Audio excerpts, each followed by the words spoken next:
So I'm just kind of wondering if they had gotten in like a spat, and if now Garth is demoted as the alpha out there in the rooster flock.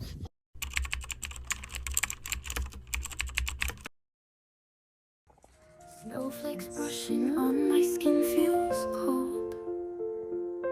Frozen memories in my heart unfold. We carved our names into ice so old. Love like frostbite, hard to lose, so bold. Footprints fade in the white, no trace. Your voice gets lost in winter's embrace. Icicles hang where laughter should chase. Warmth of your smile I can't replace. In the snow our love did bloom. Now it withers, icy gloom. Echoes linger in cold air of a love beyond compare. Snowflakes brushing on my skin feels cold. Frozen memories in my heart unfold. We carved our names into ice so old. Love like frostbite, hard to lose, so bold. Footprints fade in the white, no trace. Your voice gets lost in winter's embrace. Sometimes a cold front follows directly behind a warm front. The cold front behind it will push the warm front along until it bumps into another cold front. This is known as an occluded front. Final weather front is called a stationary front, and this happens when a cold front meets a warm front and they both stop moving. Hey you guys, welcome back. So we're getting ready to go do the chickens. So my son actually realized this morning that one of the roosters was still in the coop in the chickshaw. And if you guys are longtime viewers, you'll know that that is Garth. So he's our OG rooster out there with Luke. And Luke is now in the garden flock. For those of you that don't know, they had like a riff that had happened and Luke had broken his beak. And so we kind of separated him out because we were getting rid of our other rooster that was in the garden flock because he would try to peck the boys' legs. And if you know anything about us, you know that we do not tolerate anything that is going to jeopardize our boys in any way, shape, or form. I'm way too protective for that. So anyways, Garth has been kind of the leader out in the pasture flock, and this morning my son noticed that he was still in the coop, and I know that they've been getting in some tiffs, which is pretty normal, but he was still in the coop, which was odd. Typically he goes out with the rest of the flock when that coop door opens. We have an automatic door out there, but he didn't come out right away. So I'm just kind of wondering if they had gotten in like a spat, and if now Garth is demoted as the alpha out there in the rooster flock, or not the rooster flock, the chickshaw pasture flock. So we're getting ready. The boys are filling up watering cans back there. We're gonna go check on them, kind of see what's going on. We just did our homeschool, finished that up, ate lunch, and then I did some editing for this channel here. And I had to get on a phone call with the editing software that I use. So anyways, now we're gonna head out there and kind of see what's up.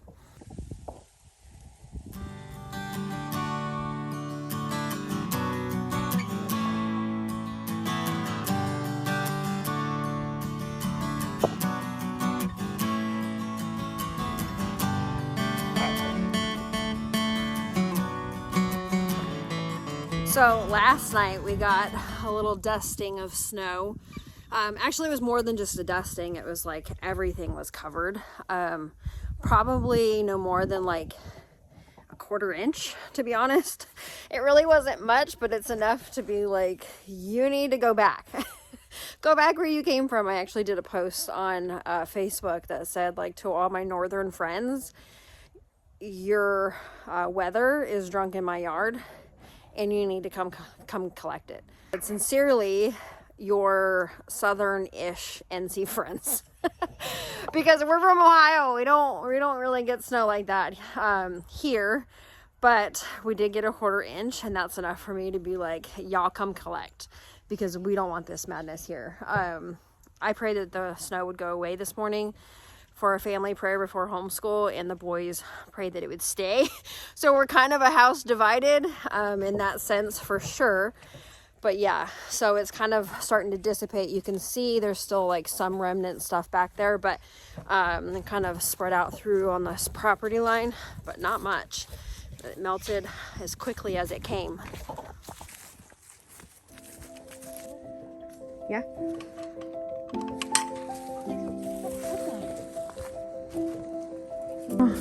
What's up, girl?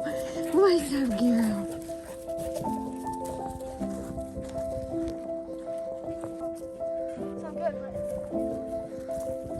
You leave them alone. You leave those chickies alone. Ruger, leave it. You back out. Ruger, leave them alone. You can't be trusted. You be nice. You be nice. He needs to get the eggs. Okay, so there's Garth right there. He looks like he's still good. His comb's a little beat up. A little bit, but not much. So you can kind of see, I don't know if that's, he got beat up or if he just scraped it on something. I know the other rooster over there, William, has some bloodier spots. Oh, hi. Oh yeah, he's still the boss.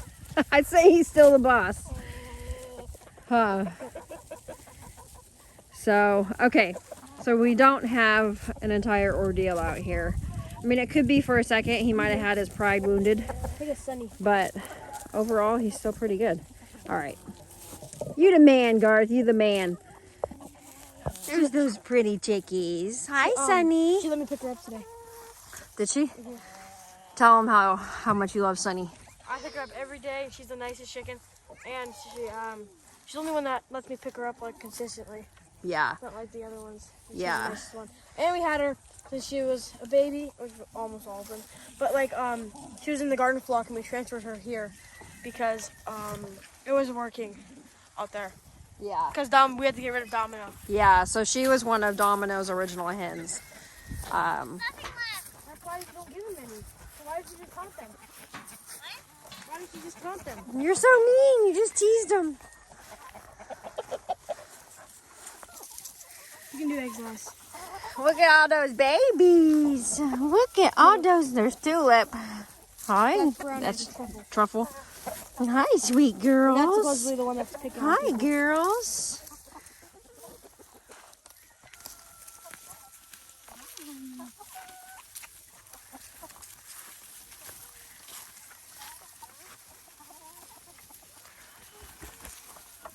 Good boy.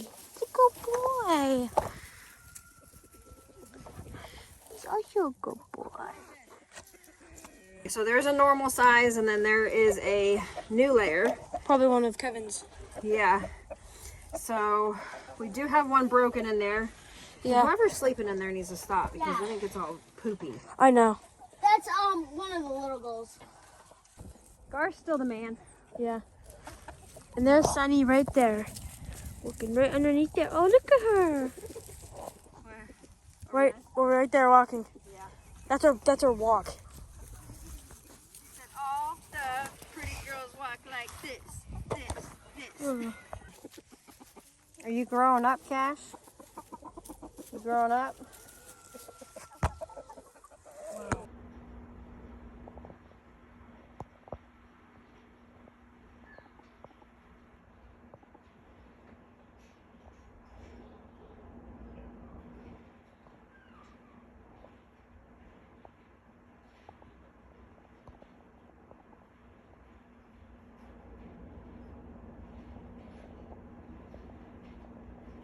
you guys, so I wanted to kind of go over what I'm doing right now as far as like seed preparations and garden preparations, all of that.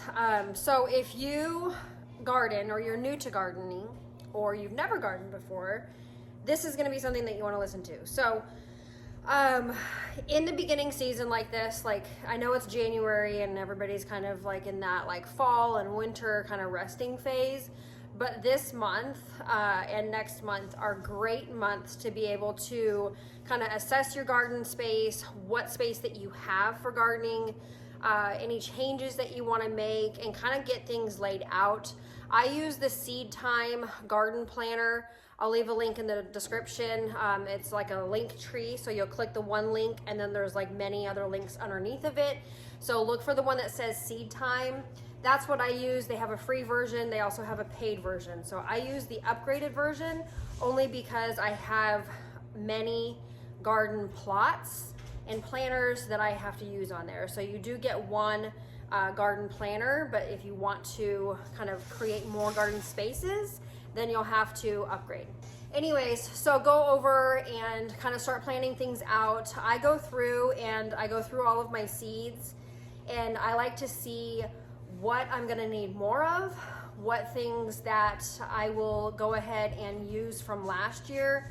A lot of the saved seeds will last more than a year, and let's be honest, a lot of seeds, if they're harvested correctly and saved correctly, they can last a long time. Because I just kind of like to make sure that my germination rates are higher, I want to make sure that I have more of my efforts that have a payoff to them. I do like to go through and I will sow seeds for this year that are from the 2024 season. Anything before that, I'm just tossing. So I'll give them to the chickens so they'll get used that way. Or I can kind of just create some like miscellaneous beds if I'm not really sure what's gonna germinate, and I can just toss some seeds down. So I am going through my seed inventory. I have a planner for that as well, like a note in my notebooks. So you kind of list the seeds and then how many you have, the dates and where you got them from and that kind of stuff. So I used to do that a little bit more meticulously. I've kind of gotten away from doing that just because it does take so much time, but it's helpful if you can keep up with it. It's just the keeping up with it part that I'm like, I don't think I can keep up with that anymore. One other thing that I wanted to kind of go over is the seed catalog. So you can go to many different seed companies and you can request a free catalog. They do have the online version, but you have to place a request with those companies to be able to have them send you a catalog. So because I have requested them in previous years, most companies will go ahead and just automatically send them to you. There are some companies that you do have to go through and request each year. So if you want to make sure that you get it, then just click the button on their website and then do the request a catalog. So the other thing that I'm doing, and I was just over there at the computer going through, I like to go through the physical catalogs that I get, and then I will kind of make note on there within the catalog. You can highlight, you can circle, whatever works for you. But I do also like to go through and I like to kind of see things on my desktop just because I'm a very visual person. I like to see things kind of laid out. And so what I will do each year is I will make a list and kind of add to the cart. So what I like to do each year is I will go through and kind of create like the list of needs that I have with my inventory. So I wrote down things like lettuce, I wrote things down like beans and tomatoes, and kind of just those general broad topics or general broad categories that I need. And so then what I'll do is I'll go through the catalogs, and I like to find seed companies that are within my area because they usually will have a lot bigger of an inventory selection for things that do well within my zone or within my region. So one of those companies is Southern Seed Exchange, Southern Exposure Seed Exchange. So that's one company that I really like to order from. Now the other company is Baker Creek, and they're not necessarily within my region, but some of the seeds from Southern Exposure Seed Exchange you can actually find over on the other Baker Creek website, and depending on how many seeds per packet, sometimes it can actually be cheaper. So I do like to kind of do that cost comparison to make sure that I'm getting the best deal for my money. So what I will do is I'll go on the Southern Exposure Seed Exchange, and I will go through and I will add everything to my cart that, number one, will do well in my region. It'll do well with like high humidity, hot temperatures, things that are like, you know, disease resistant, whether it be powdery mildew, blight, things like that. So I do like to look at those descriptions to make sure that it's hitting some of my like pain point areas that I've had specifically with my garden here in North Carolina. So once I go through and add everything to my cart, I will go ahead and I will mark things down, because when you're planting a garden and you're on a budget, there's quite a few seeds and things that you need, especially when you're growing on a little bit of a larger scale. I used to grow in like a few garden beds, maybe one garden bed, up to about 2 garden beds. And then I had 2, 3, I would say 4 garden beds before too. So this scale that I'm doing requires a lot more seeds. So breaking it up into different purchases is very helpful, and I'll show you guys how I do that. So for those of you that are not aware, there are different categories. There is the cool season crops, there's the warm season crops, and then I also break it up into like kind of like my third priority, which is like herbs and things like that, or like any flowers that I want to get. So what I'll do is I'll go along here, and if it is a brassica or like a cool season crop, I'll go through and write number 1. And then if it is more of like a summer crop, I'll go through and write number 2. And then here's calendula flowers, number 3. So even though that is kind of like an important thing that I want to make sure that I have, it's just not really top priority as far as the season that we're in. So these number 1s, because those are going to need planted and out sooner, those are labeled number 1. So you can see here, I've gone through my entire list and I've marked everything with a number 1, 2, or number 3. So then what I do, so that I know what I'm looking at cost-wise, is I'll go through and say, okay, my first order is $56. The second order will be $139, and the third order will be $23.30. So I'll go through and do this for any company that I want to order seeds from. This is the Baker Creek, or it's called Rare Seeds. And so then you can go through, I did the same thing on this one. Now, again, depending on what shipping is, it may be worth it for you to be able to combine some of these orders to be able to save on shipping. So it just depends on what your budget is.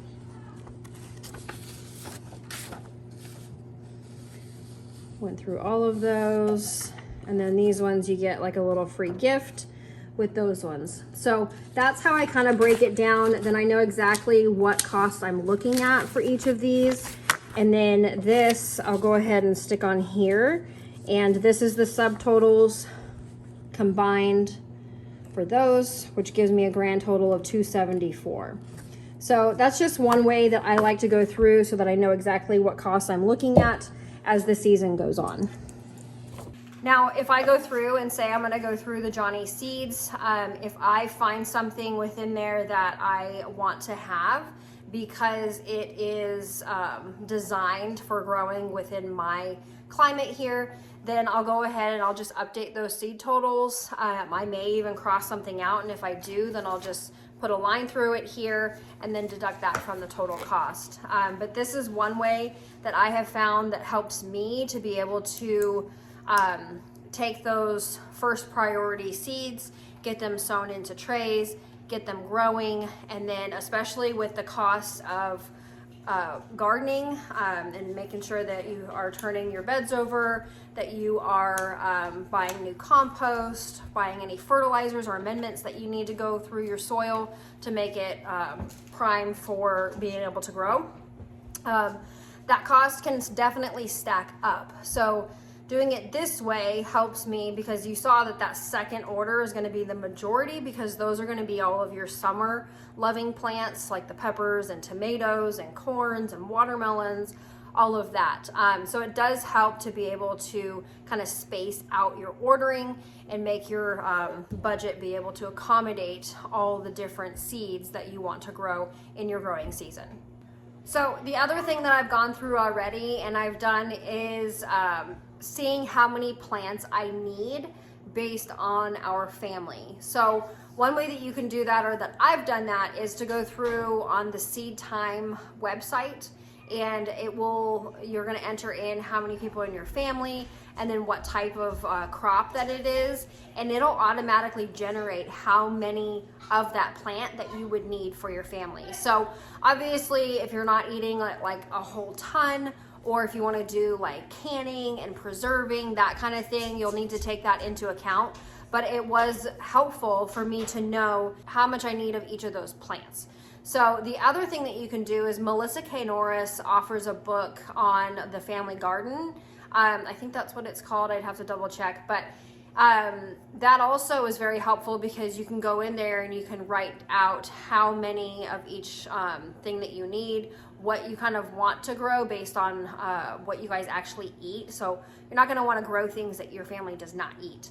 So you can go through, and she helps you kind of map out exactly how much that you would need of each thing. So there's lots of different options out there for being able to calculate this and plan out your garden. Let me know if you want me to kind of go over more resources that I've used in years past that have helped me kind of wrap my mind around all the things that I want to grow and how much that I need. So anyways, I hope that this was helpful for you guys. I appreciate you guys so much. Let us know what questions that you have. Drop them down in the comments, and I would be happy to answer those for you guys too. So thank you for watching, and we will catch you on the next video. Bye.